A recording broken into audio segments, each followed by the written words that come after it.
L'écho avec Emmanuel Le Chypre. Emmanuel, 2019 c'était l'année du pouvoir d'achat. Normalement, 2020 c'est l'année où on doit consommer ce pouvoir d'achat. En principe, parce qu'effectivement c'est pas ce qu'on a fait en 2019. Oui, 2019 il y a eu du pouvoir d'achat, ça a même été la meilleure année depuis 2007, depuis 12 ans. D'abord parce que les revenus globalement ont augmenté, plus de 3% sur l'année. D'abord parce qu'il y a eu des politiques fiscales favorables, il y a eu tout ce qui a été baisse des cotisations sociales, suppression progressive de la taxe d'habitation. Il y a eu tout le package gilet jaune, avec la prime d'activité revalorisée, la taxe carbone supprimée, les heures sup notamment défiscalisées, la prime exceptionnelle versée par les entreprises, et puis il y a eu les salaires qui ont augmenté, les entreprises ont versé plus de salaires.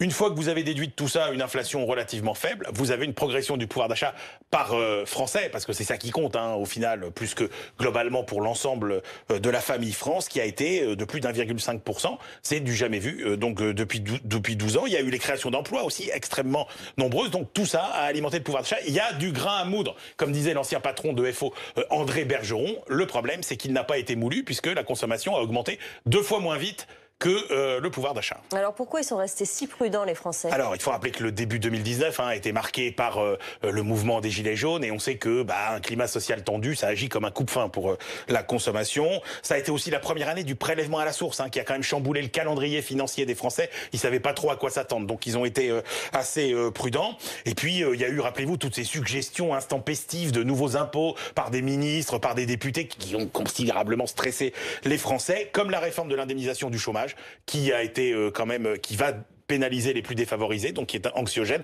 comme la réforme des retraites qui pousse à s'interroger sur notre niveau de vie futur. Résultat, les matelas d'épargne se sont bien gonflés l'année dernière. Enfin, cette année plutôt. Oui, cette année. Mais alors, qu'est-ce qui vous fait dire qu'on va dépenser plus en 2020 ? Alors, d'abord, le prélèvement à la source, hop, ça c'est derrière nous, ça s'est bien passé. Il y aura des baisses d'impôts encore à venir, 350 € d'impôts sur le revenu en moins pour 12 millions de Français, 180 € pour 5 millions. Il y a aussi la désincitation à l'épargne avec le livret A, dont la rémunération va encore baisser. 0,5%, on ne peut pas tomber plus bas, c'est légalement impossible. Et puis il y a surtout la confiance des Français, qui a remonté tout au long de 2019. Aujourd'hui, songez que sur l'envie de consommer, quand on interroge les Français pour est-ce que c'est le moment de faire des achats importants ou pas, l'INSEE fait ça tous les mois, on est au plus haut depuis les moments euphoriques que sont toujours les grandes élections présidentielles, c'est-à-dire depuis celle d'Emmanuel Macron en 2017 et celle de Nicolas Sarkozy en 2007. Donc si on regarde les prévisions de la Banque de France, elle nous dit oui, 2020 ce sera bien l'année de la consommation, à condition que le climat social s'apaise un peu quand même. Merci Emmanuel.